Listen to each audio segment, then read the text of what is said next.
desculpa pelo pequeno atraso, mas vamos lá, para a gente poder ter um segundo dia de congresso bastante produtivo. Então, a nossa primeira mesa do dia é a mesa de conjuntura nacional e internacional. A proposta é que eu e Firmínia sejamos a mesa. Eu sou Carol Pasqualini, da diretoria colegiada do Sindirrede, professora da Educação Infantil da Regional Oeste. Bom dia, gente. Meu nome é Firmínia, eu sou professora de História da Rede Municipal, na Escola Municipal Oswaldo Cruz, também da Regional Oeste. Então, essa mesa estava prevista para acontecer com a presença do deputado federal Rogério Correia, que teve um imprevisto e não poderá participar conosco. Então, eu vou convidar a assessora dele para fazer uma breve saudação para a gente, explicar a ausência dele, e aí, na sequência, a gente monta a mesa com os participantes.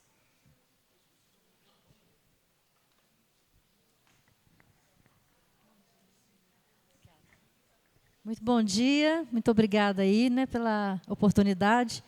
Trago aqui a saudação do deputado Rogério Correia, que esteve ontem, depois de chegar do aeroporto, 11 horas da noite, ele foi para a Assembleia Legislativa acompanhar aquela insanidade lá, que foi a votação da PEC 24, que retira o referendo popular.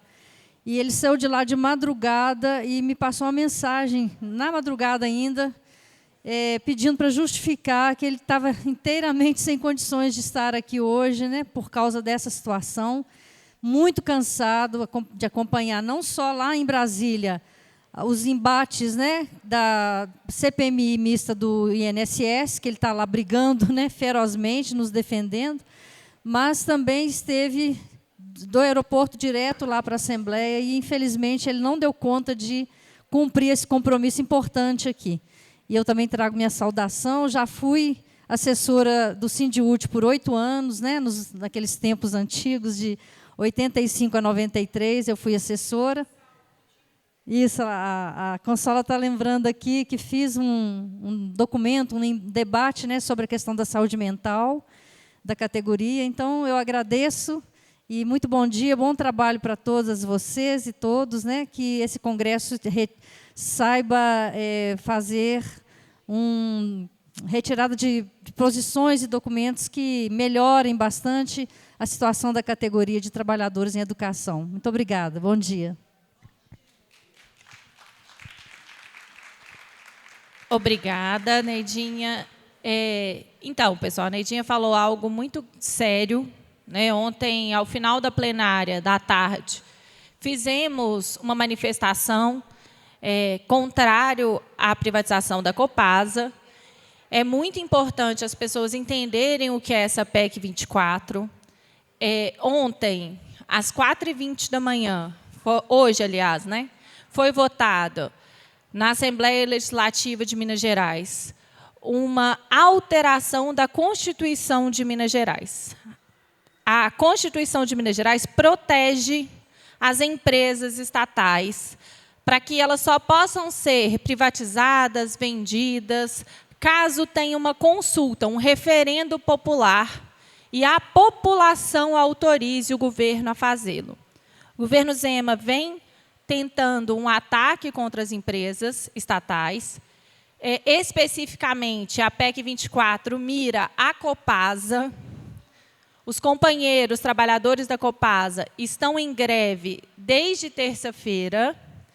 E é muito importante, porque isso versa sobre um patrimônio do povo mineiro. Porque quando se privatiza, quando se precariza algo tão caro como uma empresa de saneamento básico, quem sofre é a população, e, em especial, a população mais pobre. Então, a gente faz esse alerta, para que a gente não se iluda. O governo Zema tem atacado, tem precarizado, tem dificultado o funcionamento da Copasa exatamente para torná-la atrativa para aqueles que têm interesse em comprá-la e torná-la um serviço precário para a população, para justificar junto à população a necessidade dessa privatização.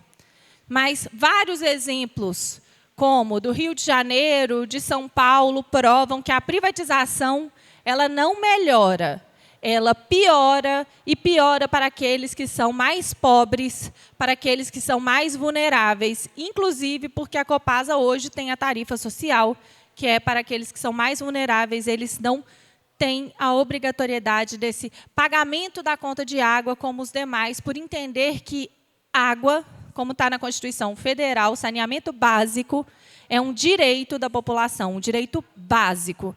Então, a gente, inclusive, convida que a gente faça, ao final desta mesa de conjuntura, uma manifestação em repúdio à tentativa do governo Zema de privatização, porque passou em primeiro turno, tem que ser passado em segundo turno na Assembleia, mas há um ataque forte com a conivência de 52 deputados estaduais. Então, gostaria agora de convidar para a mesa os participantes. Teremos externos a Isa Lourença. Pode vir, Isa. O Júlio. O Júlio Anselmo está participando conosco. E teremos também Maria da Consolação e Luiz Bittencourt. Podem se assentar.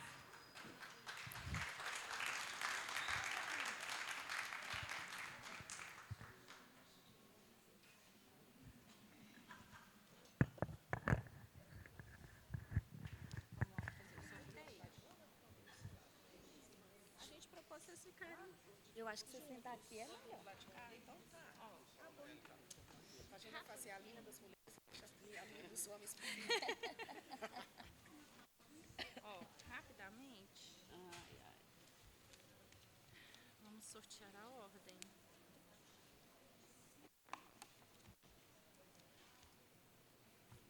Sobra mais um.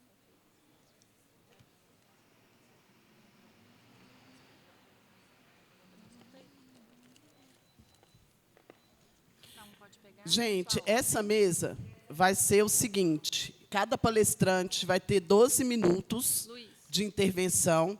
A gente está sorteando agora a ordem, né, de falas, e aí, no fechamento, cada um vai ter 5 minutos para fechar, aí faz a ordem inversa. Né? E aí a gente vai abrir também para intervenções. Então, depois das falas dos palestrantes, a gente vai abrir, né, para a plenária falar, perguntar, dar opinião, enfim. E depois tem esse fechamento de 5 minutos. A proposta dessa mesa é durar até 11h15 da manhã, porque às 11h15 a gente vai ter o nosso painel internacional. Teve o sorteio? Mas ele quer... Ô, Luiz, tá. Mas você quer trocar? Por mim, tudo bem. Primeiro, nós vamos começar com o Luiz, depois com a Isa, o Júlio e a Maria da Consolação, e no final a gente inverte. Tá. Então, teve uma pequena troca. A Isa começa, depois o Luiz, depois o Júlio, e depois Maria da Consolação, e no final a gente inverte. Tá bom? Então, Isa Lourença, que é vereadora de BH pelo PSOL. Obrigada. Bom dia, gente. Tá. Primeiro, quero agradecer aqui o convite do Sindirrede para estar nessa mesa. Quero me solidarizar aí com a companheira aí do mandato do Rogério Correia e dizer que ontem teve uma luta muito dura, né, lá na Assembleia contra a privatização da Copasa. Então, só para a gente dar uma animada, fora Zema! Isso aí. Fora Zema! Fora Zema! Gostei! Fora Zema! Para a gente começar a nossa manhã inspirados. Eu fico muito feliz de estar aqui, feliz porque, para mim, o Sindirrede BH é o sindicato mais combativo dessa cidade, e essa combatividade ela é essencial. E também porque tenho oportunidades de participar de diversas estruturas de democracia desse sindicato, como assembleias frequentes, reunião de representantes, esse congresso, que, para mim, essas estruturas, instâncias de democracia sindical devem ser um exemplo para todo o Brasil. Esse congresso traz um tema fundamental, né, que é a solidariedade ao povo palestino, Palestina livre, do rio ao mar. Enquanto o mundo assiste, né, um genocídio televisionado por parte de Israel, eu acredito que a única retaliação real que Israel sentiria é o rompimento das relações econômicas com esse país, que, infelizmente, por mais que o Brasil e outros países do mundo tenham denunciado o genocídio em Gaza, o genocídio do povo palestino, os países como o Brasil não romperam suas relações econômicas. E, enfim, acho que seria a única retaliação que Israel, de fato, sentiria. Então, acho que é muito importante a gente falar sobre isso, né? E agora a gente assiste também o Trump uma ameaça do Trump contra países como a Venezuela. E eu acredito que defender hoje a América Latina passa, sobretudo, por defender a Venezuela neste momento, que está sob um ataque imperialista muito forte do governo Trump, né? Então, acho que defender a soberania da Venezuela hoje é primordial, assim como a gente defende a soberania do nosso país, a soberania brasileira, né? Eu confesso para vocês que eu senti muito orgulho do presidente Lula quando enfrentou a taxação do Trump contra o nosso país com muita altivez, né? Quando colocou toda a sua estrutura, toda a sua influência política na defesa da soberania brasileira, para dizer que quem manda no Brasil é o povo brasileiro, é a justiça brasileira que colocou Bolsonaro preso, que em breve a gente quer que vá para a cadeia, e não uma intervenção dos Estados Unidos no nosso país. Confesso que senti muito orgulho, e dizer que soberania também significa defender a justiça para o nosso povo. Então, quando o governo consegue aprovar a taxação dos super ricos e a isenção de impostos para quem ganha até R$5.000, é fundamental para a gente promover justiça social. Quando a gente defende o fim da escala 6x1, é fundamental para defender a soberania do nosso país, porque significa defender o povo brasileiro para não morrer de trabalhar. Quando o governo agora emplaca a luta pela tarifa zero, eu considero que escuta um clamor popular muito importante, porque ninguém aguenta mais ser humilhado nos ônibus das capitais, das cidades brasileiras. Quando a gente está discutindo agora um tema fundamental no Congresso, que é a PEC da reparação, eu acredito que nós estamos defendendo a soberania do povo brasileiro. A PEC da reparação significa construir um fundo nacional para investimento em políticas de reparação e igualdade racial no nosso país. Porque o nosso país foi construído através do sangue das pessoas negras escravizadas, que após o fim da escravização formal, essas pessoas não tiveram nenhuma política de reparação.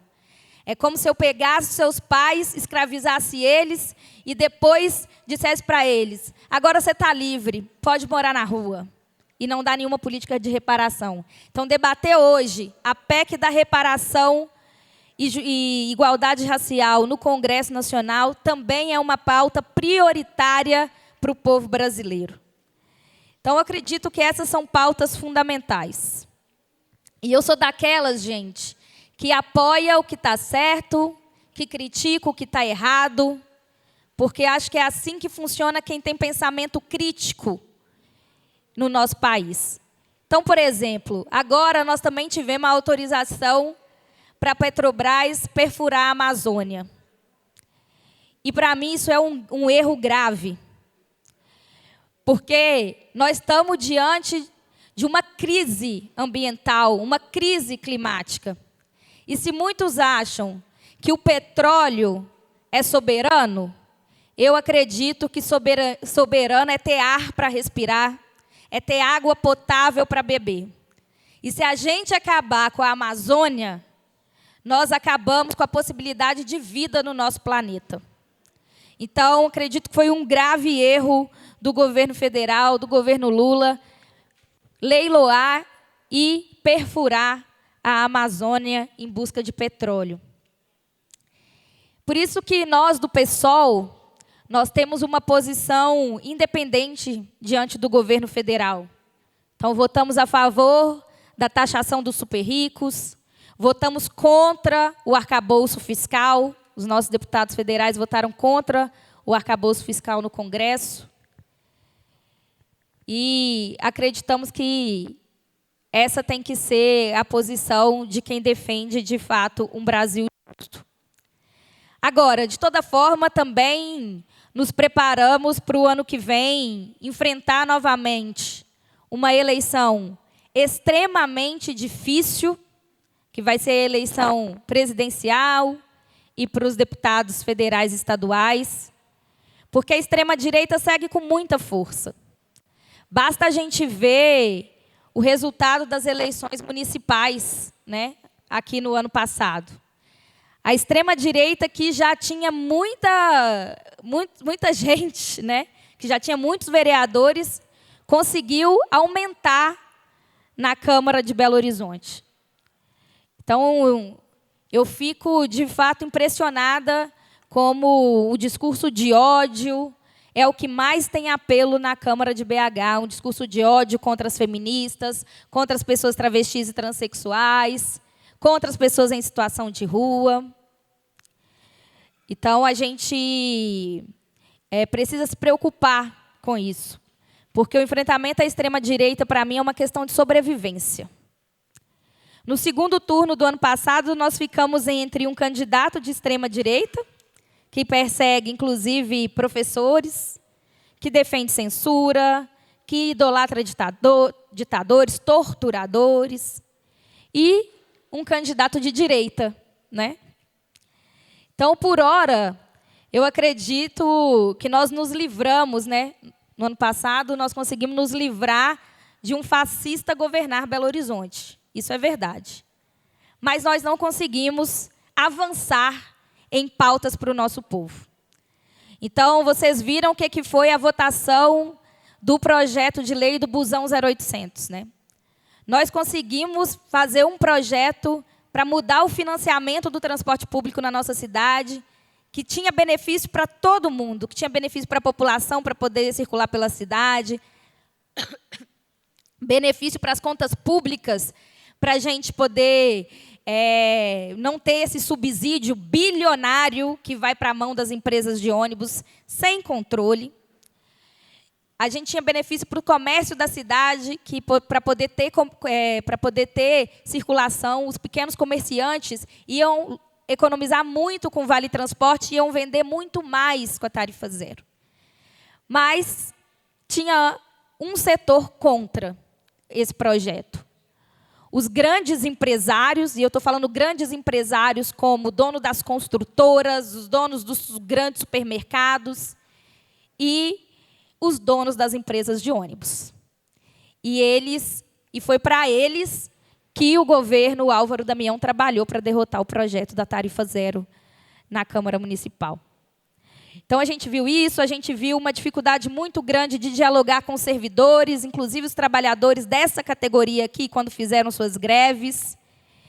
E por isso eu quero reafirmar o meu apoio a todas as lutas dos professores, das professoras, dos trabalhadores terceirizados, de cada trabalhador das escolas dessa cidade.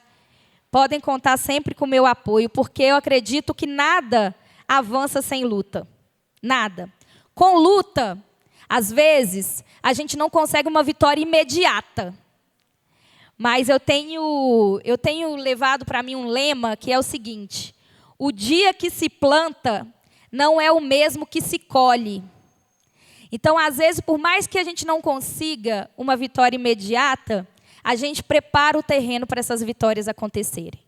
Então, os trabalhadores terceirizados dessa cidade fizeram a maior greve contra a escala 6x1 que esse país já viu, elevando muito a visibilidade dessa demanda. Então, hoje, eu acredito que muitas vezes nós estamos preparando o terreno para depois plantar e depois colher. Eu vejo assim a luta contra a extrema-direita. A gente está preparando um terreno para não deixar que o discurso de ódio e de extermínio do nosso povo contamine todo o nosso terreno, contamine todo o nosso povo. O discurso de ódio contra a população em situação de rua, contra as travestis, contra as feministas, aqueles que defendem que o nosso povo tem que trabalhar até morrer, numa escala insalubre de trabalho, aqueles que querem acabar com a nossa água potável, como a privatização da Copasa, aqueles que querem destruir as nossas serras com a mineração, como o governador Romeu Zema faz no nosso estado. Então, acredito que vencer a extrema-direita é uma questão de sobrevivência. E, por isso, eu já digo para vocês, eu me preparo para reeleger o Lula ano que vem, mas eu me preparo, sobretudo, para a gente seguir cobrando, para a gente seguir organizando o nosso povo para lutar, para reivindicar os seus direitos, porque é só com a força do nosso povo organizado na rua que a gente vai conseguir avançar. Muito obrigada. Queria agradecer a Isa Lourença, e agora eu queria chamar o Luiz, que é professor de História da Rede Municipal e do Coletivo Esperançar. Bom dia, pessoal. Pessoal, eu primeiro agradecer a Isa, que eu venho para a mesa para substituir o Rogério, que já não é moleza, né? Aí eu sou sorteado como primeiro, é sacanagem, né? Então, obrigado pela compreensão. A gente deu uma reorganizada aqui para falar um pouco dessa conjuntura pelo Coletivo Esperançar.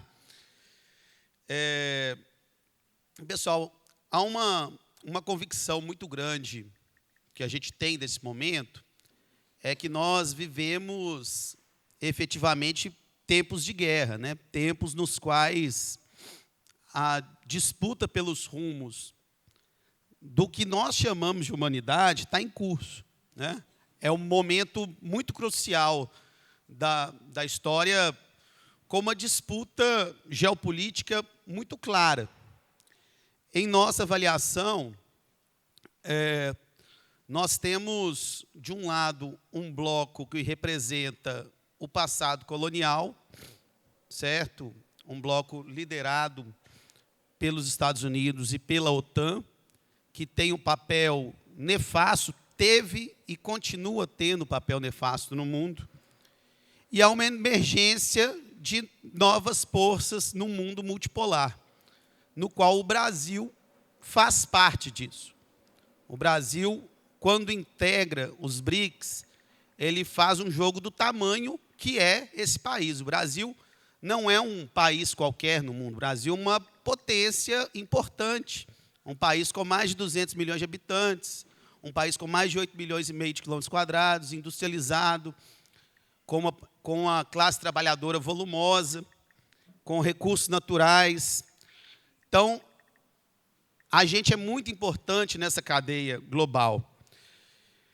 E se a gente vê, então, que a formação dos BRICS é um enfrentamento importante ao imperialismo central, né, ao imperialismo dos Estados Unidos e OTAN, essa cadeia do imperialismo, nós temos que estar muito atentos a isso o tempo inteiro, que os impactos estão, todas as guerras que nós vivemos são resultados disso.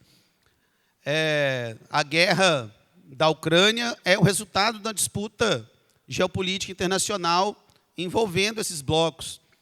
A situação do Holocausto com o povo da Palestina é decorrência direta disso. Israel é um enclave do Império Norte-Americano no Oriente Médio. E o que ocorre hoje na América do Sul é algo muito grave, pessoal. É um cenário semelhante ao que vivemos nas ditaduras dos anos 60 e 70. É o retorno de uma dinâmica no qual aquela coisa lá da Operação Condor, das operações coordenadas, eles nunca deixaram de fazer isso. O golpe de 2016 é resultado também não apenas disso, mas de ações também do imperialismo. Mas agora isso volta com mais força. E a América do Sul é o terreno histórico, a ideia de ser a primeira região de influência dos Estados Unidos desde o século XIX. Então, eles retomam isso com muita força. Então, essa questão da solidariedade com o povo venezuelano é algo fundamental nessa conjuntura. O ataque não é só sobre a Venezuela, envolve também a Colômbia. Quando a gente retorna a ter força com governos progressistas na América do Sul, quando a gente tem um governo que, em alguma medida, enfrenta o Império Norte-Americano na sua fronteira, que é o governo do México, você tem um momento em que os Estados Unidos mostram suas garras cada vez mais. Então, começar falando desse cenário internacional é fundamental para a gente pontuar cada elemento da nossa conjuntura interna. Chegando, então, aqui no Brasil, pessoal,